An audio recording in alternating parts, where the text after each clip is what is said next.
ನಾನು ಇವತ್ತು ಹಾಗೆ ಲೈಬ್ರರಿಗೆ ಹೋದೆ, ಯಾವುದಾದ್ರು ಒಂದು ಪುಸ್ತಕವನ್ನು ಓದೋಣ ಅಂತ. ಆಗ ನಾನು ಹಲವಾರು ಪುಸ್ತಕಗಳನ್ನ ನೋಡಬೇಕಾದ್ರೆ ಅಚಾನಕ್ಕಾಗಿ ನನಗೆ ಒಂದು ಕನ್ನಡ ಪುಸ್ತಕ ಸಿಗುತ್ತೆ. ಅದು ದಿನಕ್ಕೊಂದು ಕತೆ ಅಂತಕ್ಕಂಥ ಪುಸ್ತಕ. ಸೊ ಇದರಲ್ಲಿ ಒಂದು ಚಿಕ್ಕ ಕತೆ ಇದೆ, ಮಾವಿನ ಮರ ಅಂತ. ಇದು ಚಿಕ್ಕ ಕಥೆಯನ್ನೇ ಓದಲಿಕ್ಕೆ ಪ್ರಾರಂಭ ಮಾಡಿದ್ರೆ ತುಂಬಾ ಇಂಟ್ರೆಸ್ಟಿಂಗ್ ಆಗಿರ್ತಕ್ಕಂಥ ಒಂದು ಕತೆ ಅಂತಾನೆ ಹೇಳ್ಬೋದು. ಸೊ ಈ ಚಿಕ್ಕ ಮಾವಿನ ಮರ ಏನ್ ಕತೆ ಅಂದ್ರೆ, ಒಂದು ಊರಲ್ಲಿ ಒಬ್ಬ ಮುದುಕ ಇರ್ತಾನೆ. ಸೊ ಆತ ಮುದುಕ ವಿದೇಶಕ್ಕೆ ಹೋಗ್ಬೇಕಾಗಿರುತ್ತೆ. ಹಾಗಾಗಿ ತನ್ನಲ್ಲಿರ್ತಕ್ಕಂಥ ಹಣವನ್ನ ತನ್ನ ವ್ಯಾಪಾರಿ ಸ್ನೇಹಿತನ ಬಳಿ ಕೊಟ್ಬಿಟ್ಟು ಹೋಗ್ತಾನೆ. ನಾನು ಸುಮಾರು 2 ವರ್ಷಗಳ ನಂತರ ಮತ್ತೆ ವಾಪಸ್ ಬರ್ತೀನಿ, ಹಾಗಾಗಿ ನನಗೆ ಹಣವನ್ನು ವಾಪಸ್ ಕೊಡು ಅಂತ ಹೇಳ್ಬಿಟ್ಟು ಹೋಗ್ತಾನೆ. ಅದಕ್ಕೆ ಸಾಕ್ಷಿ ಯಾವುದೂ ಇರೋದಿಲ್ಲ. ಏನೋ ಒಂದು ಮಾವಿನ ಮರದ ಕೆಳಗಡೆ ನಿಂತ್ಕೊಂಡ್ಬಿಟ್ಟು ಆ ಹಣವನ್ನ ಕೊಟ್ಟಿರ್ತಾನೆ. ಆ ಮುದುಕ ಹೋಗ್ತಾನೆ ವಿದೇಶಕ್ಕೆ. 2 ವರ್ಷಗಳ ನಂತರ ಬರ್ತಾನೆ. ಬಂದ್ಬಿಟ್ಟು ವ್ಯಾಪಾರಿ ಸ್ನೇಹಿತನ ಬಳಿ ತನ್ನ ಹಣವನ್ನ ಕೇಳ್ತಾನೆ. ನನ್ನ ಹಣವನ್ನ ಕೊಟ್ಟಿದ್ನಲ್ವಾ, 1000 ಒಂದು ಹೊನ್ನನ್ನ ನನಗೆ ಕೊಟ್ಟಿದ್ನಲ್ವಾ, ಆ ಹಣವನ್ನ ವಾಪಸ್ ಕೊಡು ಅಂತ. ಆತ ವ್ಯಾಪಾರಿ ಸ್ನೇಹಿತನ ಹಣದಾಸೆ ಹೇಳ್ತಾನೆ, ನನಗೆ ಯಾವುದೇ ನೀನು 1000 ಹೊನ್ನನ್ನ ನೀನು ನನಗೆ ಕೊಟ್ಟಿಲ್ಲ. ಇದು ಏಕೆ ಹೇಳ್ತಾ ಇದೆ ನನಗೆ ಗೊತ್ತಾಗ್ತಾ ಇಲ್ಲ. ಇದಕ್ಕೆ ಯಾವುದೇ ಆಗಿರ್ತಕ್ಕಂಥ ಸಾಕ್ಷಿ ಇದೆ ಹೇಳು. ನೀನು ನನಗೆ ಯಾವುದು ಕೊಟ್ಟೇ ಇಲ್ಲ, ಮತ್ತೆ ನೆನಪಿಸ್ಕೊ, ನೀನು ಯಾರಿಗೋ ಬೇರೆಗೆ ಕೊಟ್ಟಿದಿ ಅಂತ ವಾದವನ್ನ ಮಾಡ್ತಾ ಹೋಗ್ತಾನೆ. ಮುದುಕನಿಗೆ ತುಂಬಾ ಬೇಜಾರಾಗುತ್ತೆ. ಸ್ನೇಹಿತನನ್ನ ನಂಬಿ ತನ್ನ 1000 ಹೊನ್ನನ್ನ ಕೊಟ್ಬಿಟ್ಟು ವಿದೇಶಕ್ಕೆ ಹೋಗಿರ್ತಾನೆ. ಸೊ ಈ ಸ್ನೇಹ ಹೇಗೆ ಮಾಡೋದು, ಏನ್ ಮಾಡೋದು ಅಂತಕ್ಕಂಥದ್ದು ಮುದುಕನಿಗೆ ಗೊತ್ತಾಗ್ತಾ ಇರಲಿಲ್ಲ. ಆಗ ಇಬ್ರು ಸಹ ಪೈಪೋಟಿ ಆಗುತ್ತೆ ಒಬ್ರಿಗೊಬ್ರು. ಸೊ ಜಟಾಪಟಿಯಿಂದ ಫೈಟ್ ಅನ್ನ ಪ್ರಾರಂಭ ಮಾಡ್ತಾರೆ. ಇಬ್ರು ಹೊಡೆದಾಡ್ತಾರೆ.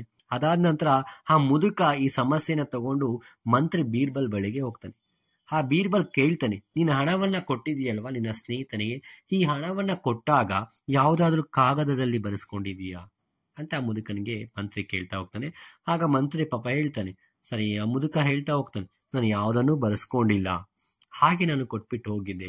ಜಸ್ಟ್ ಮಾವಿನ ಮರ ಮಾತ್ರ ಸಾಕ್ಷಿ, ಯಾಕಂದ್ರೆ ಮಾವಿನ ಮರದ ಕೆಳಗಡೆ ಕೊಟ್ಬಿಟ್ಟಿದೆ ಅಂತ. ಆಗ ಅಲ್ಲಿರ್ತಕ್ಕಂಥ ಸಭೆಯಲ್ಲಿರ್ತಕ್ಕಂಥ ಎಲ್ಲರೂ ನಗ್ಲಿಕ್ಕೆ ಪ್ರಾರಂಭವನ್ನ ಮಾಡ್ತಾನೆ, ಈತ ಒಬ್ಬ ದಡ್ಡ ಅಂತ. ಸೊ ಬೀರ್ಬಲ್ ಯೋಚನೆಯನ್ನ ಮಾಡ್ತಾನೆ, ಹೇಗಾದ್ರೂ ಮಾಡಿ ಈ ಮುದುಕನಿಗೆ ಒಂದು ನ್ಯಾಯವನ್ನ ನಾನು ಕೊಡಬೇಕು. ಯಾಕಂದ್ರೆ ಮುದುಕ ಹೇಳ್ತಾ ಇದ್ರೆ ಒಂದು ಮಾವಿನ ಮರದ ಕೆಳಗಡೆ ನಾನು ಒಂದನ್ನ ಕೊಟ್ಟಿದ್ದೆ ಅಂತ. ಸೊ ಯಾಕಂದ್ರೆ ಇದಕ್ಕೆ ಯಾರು ನೋಡಿರ್ತಕ್ಕಂಥ ಸಾಕ್ಷಿ ಇಲ್ಲ, ಬೇರೆ ಯಾರಾದ್ರೂ ನೋಡಿದ್ರೆ ಇದಕ್ಕೆ ಸಾಕ್ಷಿ ಇಲ್ಲ, ಮಾವಿನ ಮರವೇ ಸಾಕ್ಷಿ. ಹೇಗಾದ್ರೂ ಮಾಡಿ ಇದಕ್ಕೆ ನ್ಯಾಯವನ್ನ ಕೊಡಬೇಕು ಅಂತ ಏನ್ ಮಾಡ್ತಾನೆ. ಸೊ ಬೀರ್ಬಲ್ ಹೇಳ್ತಾನೆ ಮುದುಕನಿಗೆ, ನೀನು ಹೋಗ್ಬಿಟ್ಟು ಆ ಮಾವಿನ ಮರವನ್ನ ಈ ಒಂದು ಸಭೆಗೆ ಕರ್ಕೊಂಬ ಅಂತ. ಆತ ಮುದುಕ ಹೇಳ್ತಾರೆ, ಅಯ್ಯೋ ಎಲ್ಲಾದ್ರೂ ಉಂಟೆ, ಮಾವಿನ ಮರ ಎಲ್ಲಾದ್ರೂ ಸಭೆಗೆ ಬರ್ಲಿಕ್ಕಾಗುತ್ತಾ ಅಂತ ಹೇಳಿದಾಗ ಬೀರ್ಬಲ್ ಹೇಳ್ತಾನೆ, ನೀ ಮಾವಿನ ಮರದ ಬಳಿ ಹೋಗ್ಬಿಟ್ಟು ಹೇಳು, ಬೀರ್ಬಲ್ ಕರೀತಾ ಇದ್ದಾನೆ ಅಂತ ಹೇಳು, ಆಗ ಅದೇ ಬರುತ್ತೆ ಅಂತ. ಆಗ ಏನ್ ಮಾಡ್ತಾನೆ, ಆ ಒಂದು ಮುದುಕ ಕಾಡಿಗೆ ಹೋಗ್ತಾನೆ. ಕಾಡಿಗೆ ಹೋಗಿ ಆ ಮರವನ್ನ ಕೇಳ್ತಾನೆ, ಬೀರ್ಬಲ್ ಕರೀತಾ ಇದ್ದಾನೆ ನೀನು ಬಾ ಅಂತ. ಆಬ್ವಿಯಸ್ಲಿ ಮರ ಮಾತಾಡೋದಿಲ್ಲ. ಸ್ವಲ್ಪ ಸಮಯದ ನಂತರ, ಸುಮಾರು ಒಂದು ಅರ್ಧ ಗಂಟೆ 1 ಅವರ್ ಆಗುತ್ತೆ, ಮುದುಕ ವಾಪಸ್ ಬರೋದಿಲ್ಲ. ಆ ಸಭೆಯಲ್ಲಿ ಆ ವ್ಯಾಪಾರಿ ಸ್ನೇಹಿತ ಹೇಳ್ತಾನೆ, ಆ ಮುದುಕ ವಾಪಸ್ ಬರೋದಿಲ್ಲ, ಯಾಕಂದ್ರೆ ಆ ಮಾವಿನ ಮರ ಸುಮಾರು ಮೈಲಿ ದೂರದಲ್ಲಿದೆ ಅಂತ. ಆಗ ಬೀರ್ಬಲ್ ಸ್ವಲ್ಪ ನಗ್ತಾನೆ. ಸ್ವಲ್ಪ ಹೊತ್ತು ನಕ್ಕದ ಮೇಲೆ ಸುಮ್ಮನೆ ಆಗ್ತಾನೆ. ಸುಮಾರು ತಾಸುಗಳ ನಂತರ ಮುದುಕ ವಾಪಸ್ ಬಂದು ಬೀರ್ಬಲ್ಗೆ ಹೇಳ್ತಾನೆ, ಬೀರ್ಬಲ್, ನಾನು ಆ ಮರದ ಬಳಿ ಹೋಗಿ ಕೇಳಿದೆ, ಬೀರ್ಬಲ್ ಕರೀತಾ ಇದ್ದಾರೆ ಸಾಕ್ಷಿ ಹೇಳಲಿಕ್ಕೆ, ನೀನು ಬಾ ಅಂತ, ಬಟ್ ಅದು ಬರ್ಲಿಲ್ಲ, ಏನ್ ಮಾಡೋದು ಇವಾಗ ಅಂದಾಗ ಆ ಬೀರ್ಬಲ್ ಹೇಳ್ತಾನೆ, ಇಲ್ಲ, ಈಗ ಆಲ್ರೆಡಿ ನಾನು ಏನ್ ಮಾಡಿದೀನಿ ಅಂದ್ರೆ, ಈ ಆಲ್ರೆಡಿ ನನಗೆ ಬಂದು ಮರ ಹೋಗ್ಬಿಟ್ಟಿದೆ, ಸಾಕ್ಷಿಯನ್ನ ಹೇಳ್ಬಿಟ್ಟು ಜಸ್ಟ್ ಮರ ಹೋಯ್ತು ಅಂದಾಗ ಆ ವ್ಯಾಪಾರಿ ಹೇಳ್ತಾನೆ, ಅಯ್ಯೋ ನಾನು ಇಲ್ಲೇ ಕೂತ್ಕೊಂಡಿದ್ನಲ್ಲ, ಆ ಮರ ಯಾವಾಗ ಬಂದು ಸಾಕ್ಷಿಯನ್ನ ಹೇಳಿತು ಅಂತ. ಆಗ ಬೀರ್ಬಲ್ ಹೇಳ್ತಾರೆ, ಸ್ವಲ್ಪ ಸಮಯದ ನಂತರ ನೀನೇ ಹೇಳ್ದೆ ಆ ಮಾವಿನ ಮರ ಸುಮಾರು ಮೈಲಿ ದೂರದಲ್ಲಿದೆ, ಹೇಗ್ ಬರ್ಲಿಕ್ಕಾಗುತ್ತೆ, ಅಥವಾ ಹೇಗೆ ಬರುತ್ತೆ ಅಂತಕ್ಕಂಥ ನೀನೇ ನಿನ್ನ ಬಾಯಲ್ಲಿ ಹೇಳ್ದೆ ಅಂದಾಗ. ಸೊ ಆಗ ವ್ಯಾಪಾರಿ ತನ್ನ ತಪ್ಪನ್ನ ಒಪ್ಕೊಳ್ತಾನೆ, ನನಗೆ ಮಾಡಬಾರ್ದಾಯಿತು, ನನ್ನ ತಪ್ಪಾಯ್ತು, ನನ್ನನ್ನು ಕ್ಷಮಿಸಿ ಅಂತ ಆ ಮುದುಕನಿಗೆ ಅಥವಾ ಆ ಮುದುಕ ಕೊಟ್ಟಿರ್ತಕ್ಕಂಥ 1000 ಹೊನ್ನನ್ನ ಆ ವ್ಯಾಪಾರಿ ಮತ್ತೆ ವಾಪಸ್ ಕೊಡ್ತಾನೆ.